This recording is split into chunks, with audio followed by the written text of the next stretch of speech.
Hola, benvinguts al Contrainfos. Aquesta setmana volíem començar per agrair el suport rebut des de diferents bandes vers el treball que estem realitzant. Així, hem vist com el Centre Social Casalet de Terrassa ha iniciat unes jornades contrainformatives projectant els Contrainfos cada dijous, per tal d'intercanviar i estendre projectes de comunicació lliure com els que estem duent a terme a la tele. Pensem que és important crear un feedback entre nosaltres i vosaltres per poder millorar conjuntament. Dit això, passem al recull de notícies. Participació multitudinària el passat 28 de gener a Barcelona contra la dictadura financera. Esperant els canvis que el PP vol fer a la llei de l'avortament, grups ultracatòlics segueixen concentrant-se els dies 25 de cada mes. Retallades a TMB, desencís i protestes. L'Audiència Nacional ha declarat no seguir amb el cas dels imputats pels fets del Parlament. El judici a Josep Garganter, un dels portaveus de les protestes dels treballadors de TMB, es realitzarà el 28 de febrer. Contradiccions en el tancament de Megaupload per part dels Estats Units. El cap de la Guineueta suma les protestes tancant-se a l'interior.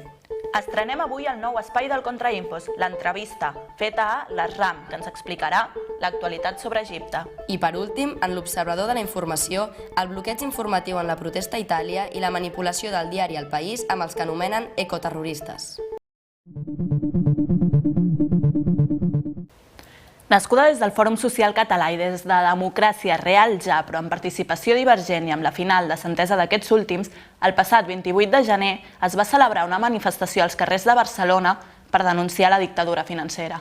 Milers de ciutadans van ocupar els carrers al crit de "No a la dictadura financera i aturem les retallades". Tot i ser una manifestació convocada sense banderes ni sigles, finalment ens vam trobar amb dues bandes clarament diferenciades. Bastantes banderoles del PSC, d'UGT i de Comissions Obreres es van veure en un sector de la marxa. Des del Fòrum Social Català volen organitzar tothom per a que s'expressi com vulgui i comparteixi els diferents punts de vista per aplicar totes les propostes de canvi. Van ser unes 150.000 persones, segons els organitzadors, provinents del Fòrum Social Català, de la Plataforma contra les Retallades i de Comissions Obreres UGT, i també van ser-hi presents PSC i Iniciativa Verds, i encara més sorprenentment, fins i tot Ciutadans va recolzar la jornada reivindicativa. Arcadi Oliveres, al final de la marxa, va llegir en el seu manifest la necessitat de passar de la indignació a l'acció, cridant que una altra política és possible i una altra economia necessària. La marxa va acabar a les portes de la Ciutadella amb la lectura del manifest, però les portes es van acabar obrint i un grup va seguir fins al Parlament. Aquí ja no s'hi veien banderes i la presència policial era extremadament forta. Altre cop tornem a tractar el tema dels grups ultracatòlics. Les relacions del lobby antiavortista català amb el franquisme estan documentades. Alguns exemples són Jorge Buixader, president del Foro Catalán de la Família, una de les organitzacions que convoca les misses contra l'avortament i que resulta ser excandidat de la Falange Espanyola de la Junts per Tarragona en el 1995. Una altra és la fundadora de l'Associació de Víctimes de l'Aborto, Victoria Oroz, franquista i esposa de Marcial Cucarella, director general de l'àrea televisiva d'Intereconomia, fundador de Hazte Oír i conferenciant de l'Associació per a la Defensa del Valle de los Caídos. L'any 2009, grups ultracatòlics van iniciar una campanya contra l'avortament per tot l'Estat.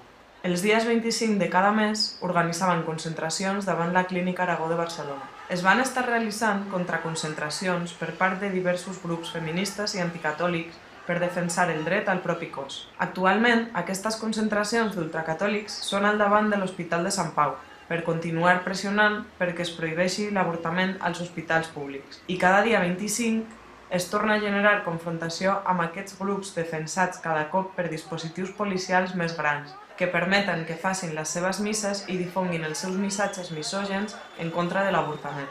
Vosotros, basura, sois cómplices de las miles de muertes de mujeres en abortos clandestinos. Sois cómplices de vidas destrozadas por la obligación de tener que ser madre. Ojalá y vuestras madres hubieran abortado. El mundo sería un poco más humano. Nuestro cuerpo no es de la Iglesia ni del Estado. Mi cuerpo es mío y yo decido sobre él. Nosaltres decidim sobre els nostres cossos.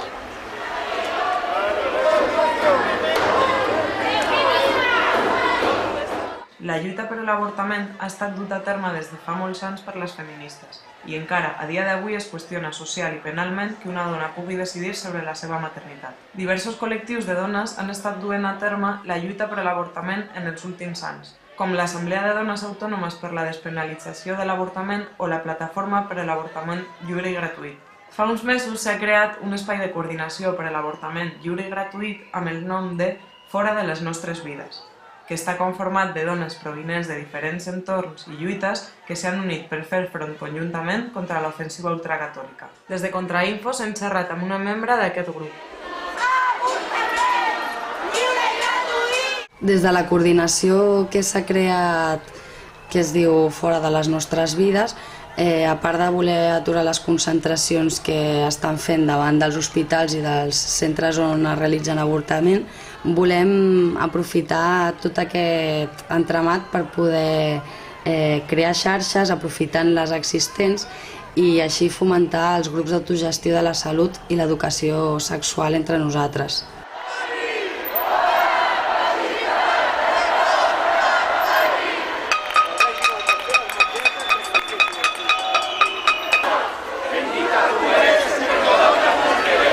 Aquests grups rebutgen l'ús d'anticonceptius, les relacions sexoafectives fora del matrimoni sense finalitats reproductives i no heteronormatives, amb un discurs que promou la misogínia, la lesbofòbia, l'homofòbia, la transfòbia, la xenofòbia, el racisme i el feixisme. Segurament argumentaran que la seva manifestació és un acte de llibertat d'expressió, però no ho és. Ningú obliga aquesta gent a interrompre els seus embarassos si ho desitgen, però aquesta gent sí que ambicionen imposar-nos embarassos no desitjats, és a dir, forçats. El seu objectiu no té res a veure en defensar la llibertat, sinó en restringir-la. És necessari no ignorar, no acostumar-nos, no normalitzar les manifestacions feixistes, ultracatòliques i misògines. No volem ni feixistes ni ultracatòlics als nostres carrers, ni misses, ni més criminalització, ni més usos electoralistes vers els nostres cossos.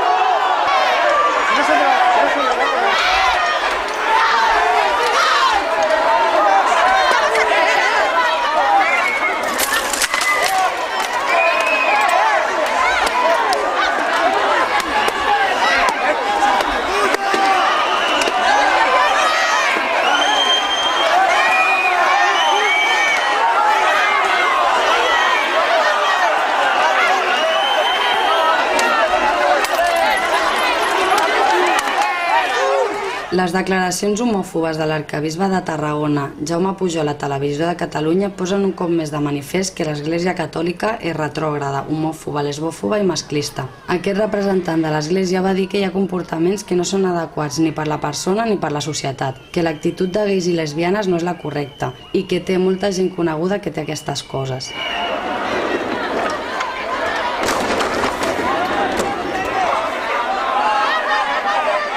Sembla que tornem als temps de la Inquisició recolzada per la dreta rància i amb el suport moral i econòmic de l'Església. Segur que veuen amb millors ulls els abusos dels cures a menors. Ens feu fàstic, preteneu imposar la vostra moral rància, coartar la llibertat de les que no pensen ni senten com vosaltres. Com que us sentiu uns il·luminats, que sou millor que la resta, esperem que aquest sigui el vostre futur i que cremeu en l'infern terrenal il·luminats per sempre.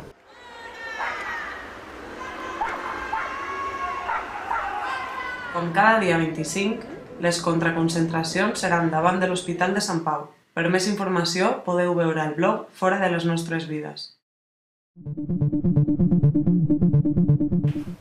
Hem vist que des del passat 10 de gener cada dimarts es convoca una vaga d'usuaris sorgida des de la iniciativa Tema B51. Una iniciativa que contra la pujada de preus vol recordar i repetir la vaga de tramvies de 1951. La pujada de 2 euros del bitllet o en un 12% de la T10 podrien ser els motius de totes aquestes protestes, però veiem què és el que realment està passant dintre del transport públic català. Actualment, el finançament del transport públic depèn en un 60% de les administracions públiques, és a dir, dels impostos que paga la societat. La resta es paga amb la compra de bitllets i de publicitat. Amb la davallada dels viatges, l'ATM, l'àrea metropolitana de Barcelona, s'ha endeutat en un 10% i per solucionar-ho, en comptes de recórrer als agents polítics, ha anat incrementant des del 2002 els preus dels transports en un 38%. Es veu, però, que no ha estat suficient la descabellada pujada de preus i ara han optat per començar a retallar línies. TMB ha eliminat ja 4 línies amb l'esperança de reduir despeses de 56 milions d'euros durant l'any 2012. Aquestes 4 línies corresponen als números 31, 35, 105 i 158. Unes 23 línies més eliminen la seva circulació els diumenges i festius i el bus barri també seguirà aquest model de retallada de servei. Des de l'administració diuen que aquestes retallades són mesures d'ajust en el marc del pla de racionalització de la gestió per incrementar l'eficiència i assegurar la viabilitat del sistema. O, en altres paraules, que no els hi surt a compte mantenir aquestes línies perquè la majoria coincideixen amb altres durant alguns trams o perquè no són massa freqüentades pels usuaris. No pensen, però, en aquells usuaris que sí les utilitzaven o en aquells treballadors que o reduiran les seves hores de feina i, per tant, el seu sou, o bé seran directament acomiadats. El mateix està començant a passar amb el metro, que si bé no retallarà línies, sí que en un breu temps començarà a allargar els intervals de temps entre metro i metro, reduint així la quantitat de viatges. Per últim, el servei nocturn ininterromput de les línies que circulen només per Barcelona dels ferrocarrils de la Generalitat de Catalunya ha deixat de funcionar els dissabtes. És a dir, la L6, la L7 i la L8 ja no circularan els dissabtes per la nit pel mateix motiu, l'alt cost. Ara, des de la societat, davant d'aquestes mesures que només afecten a la classe popular, s'està exigint als responsables polítics de TMB i de l'ATM, que en general són PSC, CiU, PP, Esquerra Unida i Alternativa i ERC, que els preus no segueixin augmentant, que es facin tarifes socials especials per a jubilats i estudiants i que s'apliqui la gratuïtat als saturats o aquells en situació de pobresa. Es demana recuperar la gestió pública del tram i del servei de bicing i que tornin al servei aquestes línies retallades per garantir cap acomiadament ni disminució salarial i laboral als treballadors. Aquest descontent social s'està començant a fer notar per accions com les dutes pels iaioflautes el passat dimecres 1 de febrer a l'ocupar un autobús sencer durant l'hora i quart que durava el bitllet validat, recorrent la línia, repartint octavetes i omplint l'autobús de pancartes. Per altra banda, diferents organitzacions o plataformes han anat duent a terme accions individualitzades per denunciar la privatització del transport públic, com seria el cas de la repartida massiva d'octavetes per part de diverses assemblees de joves de Barcelona coincidint amb tots els dimarts, dia de la setmana que des del moviment TMB 51 es convoca repetidament a fer vaga d'usuàries. L'última acció que ens ha arribat, més sonada pel que fa a impacte visual, és la duta a terme també l'1 de febrer pel moviment Jo no pago. La convocatòria, a les 7 de la tarda a l'entrada de la Renfe de Plaça Catalunya, ha desembocat en hora i mitja de colades massives a les andanes del tren primerament, però estenent-se la massa de participants fins a les portes de la mateixa línia 3, la verda, boca de la qual es troba a la punta oposada de la plaça, subterràniament parlant. Amb càntics com «Este billete lo paga Urdangarín», hem vist, doncs, en aquesta acció una mostra més del rebuig cap a la manipulació que la societat està rebent a les seves vides per part dels polítics. No són marionetes, són persones i com a tals tenim uns drets a preservar, drets que hem de fer créixer i valer. Este billete lo paga Urdangarín. Este billete lo paga Urdangarín. Este billete lo paga Urdangarín. Este billete lo paga Urdangarín. Este billete lo paga Urdangarín. Este billete lo paga Urdangarín. Passem a veure el recull de notícies curtes. En aquest espai podem veure com l'Audiència Nacional ha declarat no seguir amb el cas dels imputats pels fets del Parlament o com continuen les protestes en favor del tancament dels CIEs, entre d'altres. La Sala de Govern de l'Audiència Nacional Espanyola ha emès un dictamen sorprenent en el cas dels imputats pels fets del Parlament del 15 de juny del 2011. Els fets que van succeir a les immediacions del Parlament de Catalunya no són competència d'aquest organisme judicial, perquè entenen que la seu parlamentària catalana no és un alt organisme de la nació espanyola. Donen la raó així a les advocades de la defensa de les encausades, que van presentar un recurs en aquest sentit ara fa 3 mesos. La Generalitat de Catalunya, per contra, i amb la representació dels serveis jurídics d'Artur Mas, sempre va manifestar el contrari, en el sentit que els fets s'havien de jutjar a Madrid perquè el Parlament de Catalunya sí que era una institució de la nació espanyola. La conseqüència immediata de tot plegat és que l'expedient judicial i els atestats amb les investigacions que van fer els Mossos han retornat a un jutjat d'instrucció de Barcelona, on seguiran el seu curs ordinari fora de l'Audiència Nacional.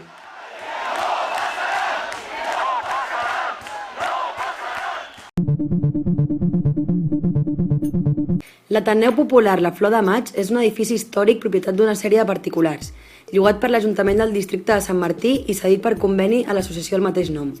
Durant el mes de gener, l'Ajuntament els va trucar per informar que no hi havia diners per continuar pagant el lloguer i que es tancaria el 31 de maig d'enguany.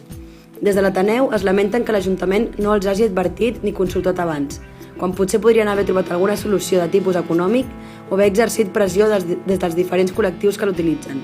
En canvi, des de l'Ajuntament s'ha informat del cas quan els pressupostos ja es troben tancats i les possibles solucions s'han reduït molt. Tampoc no s'ha aportat cap solució per a tots els grups i activitats que s'hi realitzen actualment. Per l'Ateneu passen centenars de persones cada setmana. Hi ha 4 grups estables: l'Associació de Teatre Viniqui, el grup de tenis taula, la colla sardanista Roure i l'Associació de Pescadors, a més de la Federació Fem Maig, Acció Martí i nombrosos tallers de salsa i classes de ball i música, així com 2 comissions del 15M pertanyents a l'Assemblea del Poblenou. Ara, l'Ateneu ha convocat una reunió informativa per fer una consulta popular al barri sobre les properes accions a emprendre.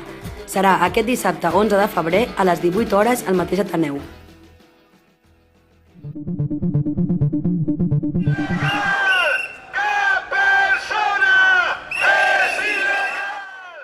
Emmarcat en una campanya estatal de lluita contra els centres d'internament per estrangers, el passat divendres 20 de gener van presentar a la Delegació de Govern de Barcelona una carta exigint el seu tancament definitiu.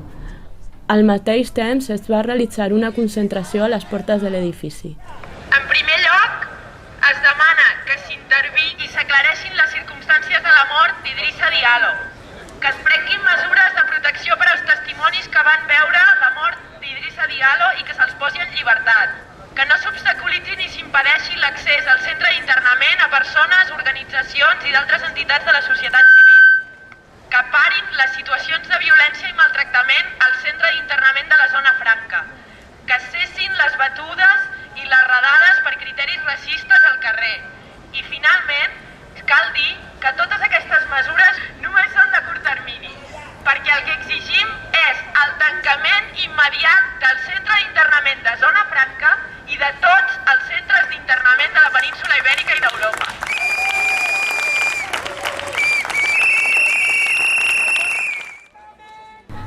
Cal assenyalar que serà i no durant la legislatura del PSOE quan molts dels mitjans de comunicació anonimats progressistes, com per exemple El Periódico, han començat a visibilitzar aquesta realitat i no abans en un intent de guanyar-se la simpatia de l'esquerra.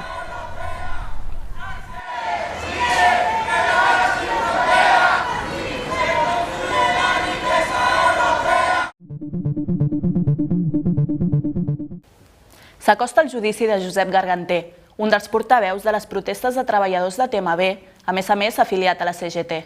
Les protestes dels treballadors de Tema B contra les retallades i contra la transparència econòmica, o sigui, per buscar una transparència econòmica real, podrien ser els motius per als quals ha estat imputat. Les proves que han aportat no són però concloents, i a part aquestes proves les han aportat els mitjans que prediquen llibertat i democràcia. El judici de Josep Garganter es celebrarà el proper 28 de febrer. Tot i això, ell creu que la sentència ja està decidida. Garganter va ser detingut el passat 14 d'octubre del 2010 acusat de generar aldarulls i de trencar una càmera de TV3. Segons l'advocada de Garganter, el procediment habitual per fer saber a l'afectat els delictes imputats és fer arribar una citació judicial al domicili. En comptes d'això, Josep Garganter va ser sorprès després de la seva jornada de treball pels Mossos de Paisà que el van exposar i gravar amb una càmera. Nosaltres creiem que la detenció és totalment injustificada i totalment innecessària, és a dir, la passada de la nit a comissaria és totalment gratuïta i no entenem els motius. El passat 15 de setembre del 2010 es va celebrar l'Assemblea de Barcelona que acabaria decidint i convocant la vaga general contra la retallada laboral del govern del PSOE. Una retallada impulsada per la Unió Europea i el Fons Monetari Internacional que donava més facilitats per l'acomiadament de treballadors. El 29 de setembre, aproximadament 2 setmanes després, la gent va sortir al carrer en diversos punts de Barcelona. En una de les manifestacions, els Mossos d'Esquadra van barrar el pas a la marxa i van carregar contra les persones que hi eren. En aquesta situació va ser quan, segons la Televisió de Catalunya, una persona va trencar l'òptica d'una càmera de TV3 que ho estava gravant tot. No hi ha cap imatge on es pugui identificar Garganter, però tot i així l'acusació ha tirat endavant i arriba al seu judici. Encara que no hi hagi cap material on cap dels seus companys o coneguts el puguin reconèixer, se l'ha acabat acusant. Quina casualitat que sigui el propi Garganter qui hagi protagonitzat les protestes i qui hagi estirat la corda amb els directius de TMB, qui finalment acaba imputat per uns suposats delictes sense proves. Paral·lelament s'han creat plataformes de suport per Garganter i sobretot pels drets laborals, inclús s'han fet reportatges sobre Garganter i la repressió laboral en concret. Reportatges com Obrers Exemplar, un treball de Noelia Pérez que parla sobre la repressió laboral, ja sigui coberta o encoberta. La repressió laboral és sempre. El que passa és que a vegades la repressió laboral està més soterrada i altres vegades està més oberta. Per exemple, quan està molt oberta? Quan és una repressió molt oberta? Quan hi ha un conflicte molt gran. No hem de deixar de banda tampoc el paper de TV3 davant d'aquesta situació. És el segon cop que un mitjà de comunicació proporciona imatges per a investigar uns fets i per acabar inculpant a persones. El 19 de juny de l'any passat, l'any 2011, també van acabar acusant gent amb proves aportades pels mitjans. La funció democratitzadora, un futur negre igual que el que li espera Garganter i els treballadors de TMB, que molts d'ells porten lluitant des del 2008. L'FBI ha tancat Megaupload. Estats Units actua de nou com a justícia internacional de forma unilateral per defensar els interessos de la indústria cultural, encara que ells diran que en defensa dels drets d'autors. En canvi, són ben pocs els autors beneficiats en un negoci fet a mida pels intermediaris, les grans discogràfiques i les editorials. I resulta com a mínim curiós que per defensar els drets d'autors, Estats Units s'apropi dels arxius privats de milers de persones que utilitzaven Megaupload com a disc dur virtual. El divendres 20 de febrer, l'FBI va tancar la web de visionat online i de descàrregues Megaupload. Així, el govern dels Estats Units prenia de forma unilateral una decisió que ha afectat a milions de persones de tot el món. El propietari de Megaupload va ser detingut i ràpidament els mass media comercials desviaven l'atenció sobre l'historial delictiu d'aquesta persona, passant de puntetes sobre quantes persones s'han vist afectades, tot i no ser nord-americanes ni haver comès cap il·legalitat ni als Estats Units ni en el seu propi país. Pel que fa al debat social sobre el model cultural i sobre la propietat intel·lectual, ni tan sols una menció. Aquest ha estat el tret de sortida per a un conflicte virtual pel que molta gent s'estava ja preparant a causa de la imminent aprovació de la llei SOPA als Estats Units, que per entendre'ns havia de ser una versió de la llei CINDE més agressiva i de més abast. La resposta al tancament de Megaupload la va donar Anonymous, posant a disposició de tots els usuaris de la xarxa webs programades per atacar les pàgines principals de l'FBI i de la Casa Blanca, entre d'altres. Paral·lelament, el tancament de Megaupload protagonitzava els temes d'interès a les xarxes socials. L'argument amb el que l'FBI defensa en aquesta actuació és l'incompliment de la llei de propietat intel·lectual i com que un dels servidors on Megaupload allotjava els seus continguts es troba a Virgínia, és a dir, sobre terra nord-americà, entenen que això els dona tot el dret per dur a terme una acció de forma unilateral que ha tingut repercussions de gran magnitud i a escala internacional. Recordem que als Estats Units hi ha una llarga tradició d'imposar els seus interessos econòmics i polítics arreu del món en nom de la justícia i de la llibertat. El tancament de Megaupload ha conduït a un nou escenari. Si fins ara internet era, per a molts, només una eina per dur a terme la resistència i les rebel·lions socials, ara és un dels camps de batalla del conflicte social, on coincideixen dos fronts. Per una banda, el qüestionament de l'actual model cultural, basat en l'explotació econòmica de la cultura i de forma altament centralitzada. Per l'altra, la rebel·lió contra les temptatives de control sobre la llibertat de les persones en la pròpia xarxa.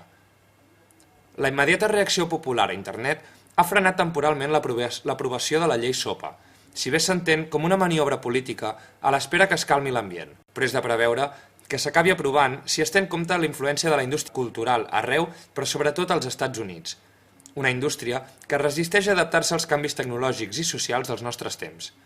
Mentre aquesta indústria formada per intermediaris improductius segueixi existint, cada cop tindran menys efecte els arguments en defensa dels drets d'autor i de la propietat intel·lectual. Estem enmig d'una crisi causada per 4 gats que governen el món de les finances. Han robat la riquesa de societats senceres fins que ja no n'ha quedat res. Però els polítics de torn, en lloc d'identificar, perseguir i condemnar els culpables, els premia amb la immunitat o fins i tot amb càrrecs de poder. mentre ens demanen que fem un esforç i ens apretem el cinturó amb retallades antisocials. Quina seria ara la situació si haguessin posat la mateixa energia que demostren tenir quan és tot el poble qui roba els 4 de dalt?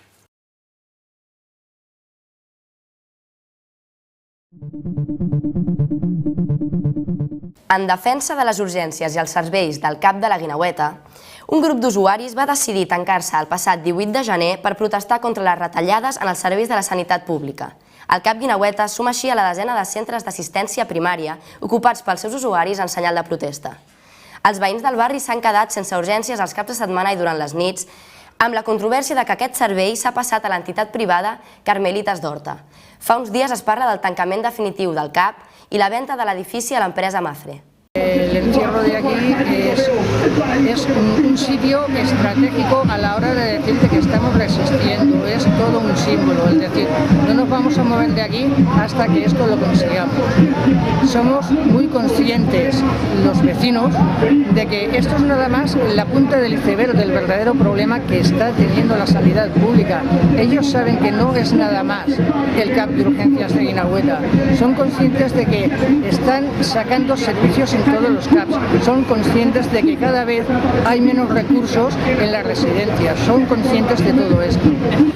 Se corre que se cierra el ambulatorio totalmente, se corre, no sabemos si es cierto o no, y después, porque nos han quitado las urgencias, y a mí 2 veces aquí me han salvado la vida, porque vine y se me cerraba el cuello, y gracias a que me puse una inyección puedo estar aquí, si no, no lo contaría.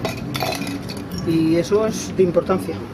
I triqui. I juntes direm no a les retallades, no a la dictadura de les finances, no a les retallades a sanitat pública, no a les retallades a l'ensenyament públic. Para que vean las fuerzas de orden público que aquí no hay líderes, que aquí no hay culpables de nada, que si identifican a alguien que sepan que somos todos los que vamos a hacer la acción que aquí se acuerde.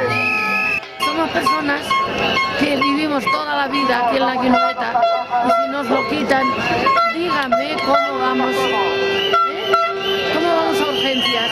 ¿Dónde voy? Yo vivo sola, no tengo a nadie. ¿Quién me lleva a urgencias? Allí, con mis muletas. Esto es una infamia, hablando claro. Y el MAS tiene la culpa de todo, no lo puedo ni ver a ese hombre. Lo digo con toda sinceridad, porque somos personas mayores y enfermas y nos aboca ¿a qué? A que nos metemos por ahí. Me pongo muy nerviosa, pero le digo lo que siento, Avui comencem un nou espai dintre del Contrainfo anomenat l'entrevista. La idea és crear un espai de coneixement i reflexió on a través de diferents convidats puguem aprofundir més en diferents temàtiques. Aquesta primera entrevista, que serà amb l'Esram, es dedicarà a la situació actual d'Egipte un any després d'haver viscut tota la primavera àrab. Aquesta entrevista es veurà de forma completa al programa L'Entrevista, al 37 de la TDT o a la tele.cat. Aquí us passem un petit fragment d'aquesta. Para entender lo que pasa ahora tenemos que volver desde el primer día de la revolución. ¿Por qué hicimos la revolución y qué pasó en Egipto? Pues antes había mucha corrupción de la policía en Egipto. Así había como un joven muerto de 28 años, se moría en Alejandría, se llama Khaled Said. Pues contra el abuso de la policía, hicimos un web, o los jóvenes que hicieron un web, una página de web en el Facebook, y empezaron a decir cosas contra el abuso de la policía. Y cuando se murió el Khaled Said empezó el movimiento contra el abuso. Pues escogimos el día del 25 de enero, que es el Día Nacional de la Policía Egipcia. Sí. Hemos echado al Mubarak, pero su régimen se queda. El Mubarak lo echamos de su palacio de presidencia y lo echamos hasta su suite en su hospital, también es de 7 estrellas. Pues solo ha cambiado el lugar, pero hasta ahora creemos que él tiene el poder por las cosas que se ocurren en el país. Pues durante el tiempo Los militares han dicho que el primer día, durante 6 meses, hasta el julio del 2011, serán las elecciones del presidente, el nuevo presidente. Y antes de eso es claro que será el parlamento y tal. Primero, los musulmanes son un grupo más organizado, pero solo piensan en el poder. Solo piensan en el poder. Y la gente del Tahrir, porque ya están haciendo recién partidos, pero, ¿sabes? Son partidos recién nacidos. Es que antes solo tuvimos un partido, el Partido Nacional. Y los demás son solo nombres, pero son nada. Así, cuando empezaron a hacer partidos para los jóvenes del Tahrir, lo que hicieron la revolución, pues necesitan tiempo para que la gente lo conozca, a quién es, pues porque ahora solo tenemos el partido de los hermanos musulmanes. Solo. Pues han dicho que, pues, por favor, que hacemos las elecciones del Parlamento más tarde del presidente. Así tenemos tiempo para presentarnos para la gente sabe quién somos así. Pues los hermanos musulmanes o los salafistas han dicho que no, porque ellos saben que si como somos un país musulmán y así solo hay los hermanos musulmanes, así la gente que podemos escoger esto solo, ¿sabes? Solo hay un partido, pues vamos a escoger el partido único. Los hermanos musulmanes empezaron en los canales y los salafistas empezaron de sacar fotos de los manifestantes que están fumando hashish, las chicas que están, claro que estamos en la calle, pues dormimos aquí y las chicas duermen aquí, no van a dormir solas en otra calle, ¿sabes? Estamos delante de una puerta, pues dormimos todos delante de la puerta. Así sacan fotos, ¿sabes? Una parte de la foto que está chicas con chicos. Como somos un país musulmán, pues este es mal visto. Y salieron que, mira, ¿qué está haciendo la chica? Esta es una puta. Y los manifestantes que estaban protagonistas, estaban héroes, se convirtieron a ladrones, a fumadores, a putas. Así la gente que están, como decimos que es el partido del sofá, que están en el sofá siempre mirando la tele solo, es la mayoría. ¿Ves qué están haciendo? Son malos. El Tahrir, pues no vamos al Tahrir más. Bursaid, en la ciudad de Bursaid, o el estadio de Bursaid de fútbol, pues son símbolo de esto, ¿sabes? Es algo como de miles de cosas que pasó del mismo sistema.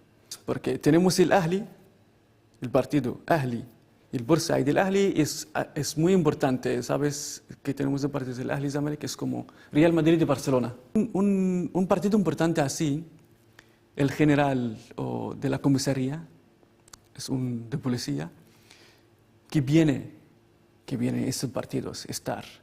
El alcalde o el gobernador de la provincia de Bursaid viene. Ese día no vinieron ninguno de ellos. La policía, siempre había miles y miles, normalmente, antes de la revolución, después de la revolución, hay miles de policías que están protegiendo. Este día, si notas, si hay vídeos o algo, vas a notar que antes del final, antes que se acabe el partido, con como 10 minutos o 15 minutos, la policía dejaron de proteger el grupo del Ahli. Es algo de la mujer del Mubarak o la gente del Partido Nacional, ex Partido Nacional, el pasado, o los amigos del Mubarak, que pagan la gente para hacer esto. Passem ara a l'última secció del programa, l'Observador de la Informació.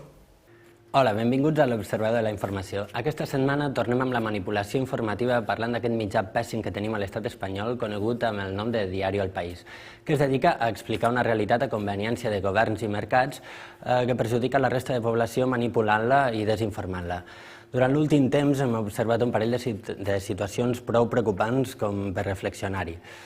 La primera d'elles la trobem el passat divendres 6 de gener, quan apareixia un reportatge ple de demagògia i parcialitat que parlava de dos pobres grangers d'explotadors de bisons a Galícia que es dediquen a dormir tot l'any en un cotxe per por als atacs dels activistes dels drets dels animals. Tot això acabant per lligar-ho amb el cas dels imputats el passat 22 de juny, quan 12 activistes pels drets dels animals van ser detinguts en una espectacular maniobra política i mediàtica. Vinculen d'aquesta forma els activistes detinguts amb els alliberaments de bisons temudes pels grangers, quan aquesta relació és totalment falsa. Els activistes detinguts no han realitzat cap alliberament. Anem a veure el vídeo.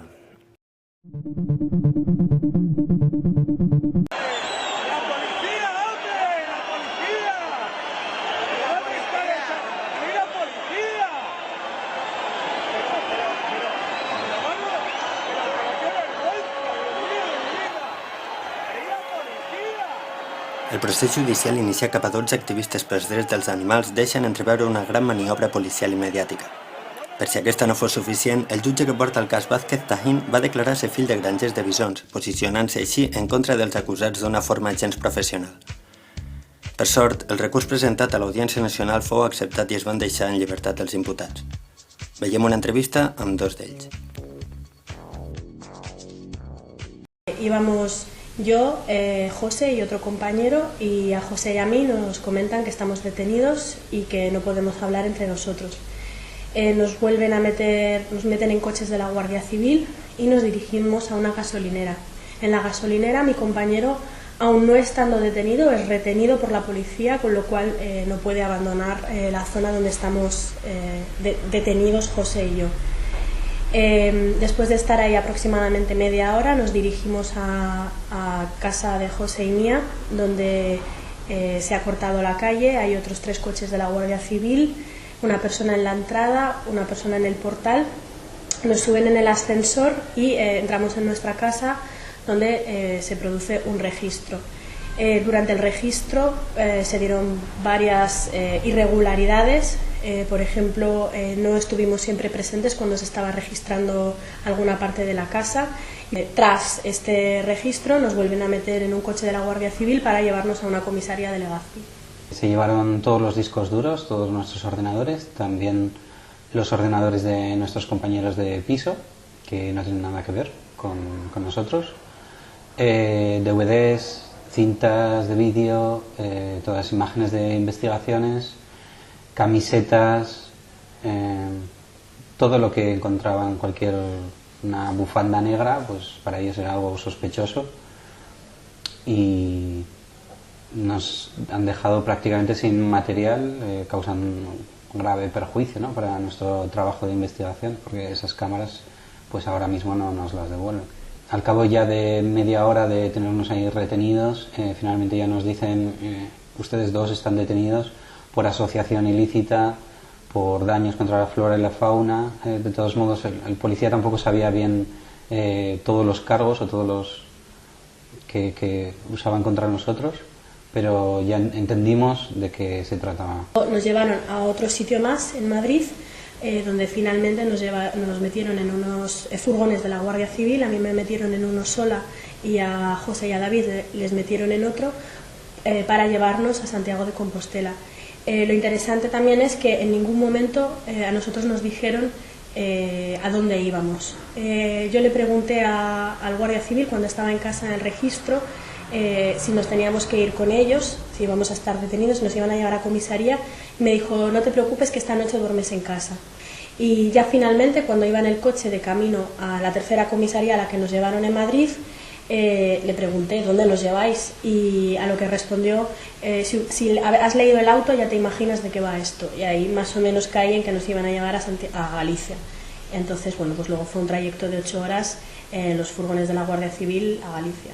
Al día siguiente, a primera hora, nos llevan a los juzgados de Santiago, donde empiezan a tomar declaración a todos los imputados.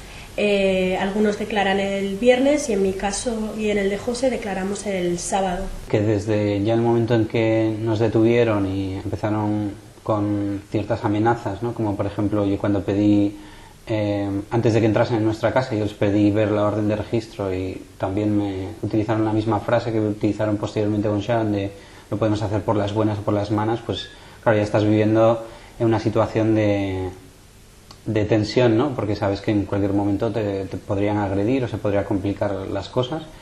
Y luego, bueno, el registro también se vive de un modo bastante violento, ver cómo se están hurgando en todas tus cosas, incluso en las de compañeros, en sus habitaciones, sin ningún tipo de pudor. A partir de ahora tenemos que ver qué ocurre. Estamos en un proceso claramente irregular donde una serie de personas, por hacer un activismo a cara descubierta de desobediencia civil y que nosotros consideramos legítimo, estamos siendo ajusticiadas. Entonces nos queda ver qué pasa cuando se abra el secreto de sumario.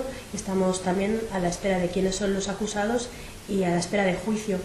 Nosotros vamos a jugar todas nuestras bazas con este tema. Queremos salir absueltos, pero sobre todo queremos que el movimiento de derechos animales y el trabajo que hacemos desde las organizaciones Equanimal, Igualdad Animal u otras organizaciones salga reforzado, porque esto es un ataque al movimiento de derechos animales y no a 12 personas concretas. Desconeixem què va motivar la periodista a escriure un article sobre aquest tema, però tenim ben clar que indueix a qui es lucra econòmicament amb el negoci de les pells a manipular d'aquesta manera els mitjans de comunicació en propi benefici. Detencions de 12 activistes a l'atzar amb un sistema semblant a l'utilitzat amb els fets del Parlament. Criminalització d'un concepte inventat com és ecoterroristes semblant a la manipulació que s'ha arribat a fer amb el concepte està indignat. És per reflexionar-hi. D'altra banda, tenim el tema del moviment social i sindical italià, del qual els mitjans de comunicació tant espanyols com italians en parlen molt per sobre, obviant la gran revolta i protesta que s'està portant a terme. De sobte, manquen aliments de primera necessitat, les benzineres no tenen benzina, el sector del transport públic fa una vaga general i a Roma hi trobem una manifestació el dia 27. No obstant, aquestes notícies es mantenen fora dels mitjans d'aquest estat que tenim. Silenciar-ho no serà pas la forma per evitar que s'extengui. Veiem el vídeo. Adesioni fino al 70% secondo i sindacati che hanno indetto lo sciopero generale dei trasporti, molto meno secondo le aziende del settore. Res canviarà fins divendres i en absència de respostes sèries per part del govern anem a avaluar què es pot fer. Aquestes eren les paraules d'un dels manifestants en vaga contra les fortes retallades i obertures a lliure competència del govern de Mario Monti. Després de més d'una setmana de mobilitzacions, el 25 de gener la policia reprimia els manifestants que intentaven entrar al Parlament. Era tan sols una de les nombroses protestes que s'està portant a terme a Itàlia durant les últimes setmanes. Pescadors obstaculitzant ports amb pancartes i lemes com la Comunitat Europea naufraga. Transportistes tallant autopistes a la majoria de peatges i entrades a la ciutat. Són la continuació d'un moviment que va començar a l'illa de Sicília i continua extenent-se per arreu del territori italià de forma generalitzada. Ara, el sindicat ferroviari ha anunciat que s'oneja les protestes en contra de les privatitzacions d'empreses públiques i acomiadaments en massa. Així, el 27 de gener, els treballadors de diferents empreses de transports públics es declaraven en vaga per les mateixes mesures liberalitzadores que pretenien l'entrada d'empreses privades en serveis públics com trens i autobusos. A l'estat espanyol, no obstant, continuem amb un bloqueig mediàtic on una minoria de mitjans ha decidit fer-se ressò de les notes de premsa de les agències Europa Press i EFE. Interessos econòmics i governamentals queden palesos en un ambient social tens, que no es deixarà enganyar per unes estratègies mediàtiques pròpies d'altres èpoques.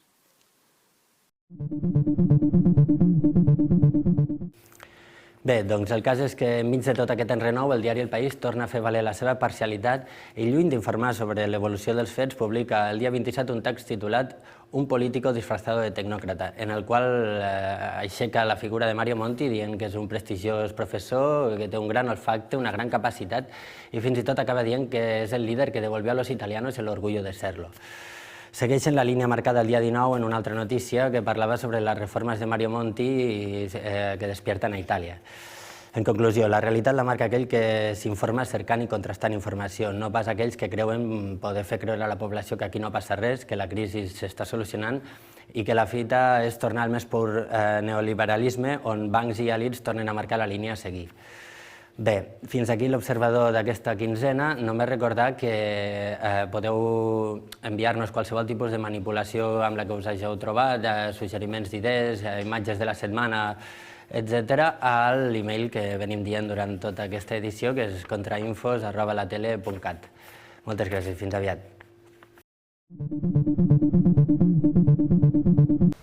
Fins aquí el Contrainfos d'avui. Moltíssimes gràcies per haver estat amb nosaltres. Abans de deixar-vos, recordar-vos la nostra web, que és contrainfos@latele.cat. Esperem que ens feu arribar ja les vostres crítiques, propostes, diferents vídeos, per establir així una mica de complicitat entre tots nosaltres. Ara, com sempre, per pantalla apareixeran diferents webs, diferents mitjans i ràdios, perquè així tots junts puguem seguir contrainformant-nos. Moltíssimes gràcies i fins la propera. Adéu.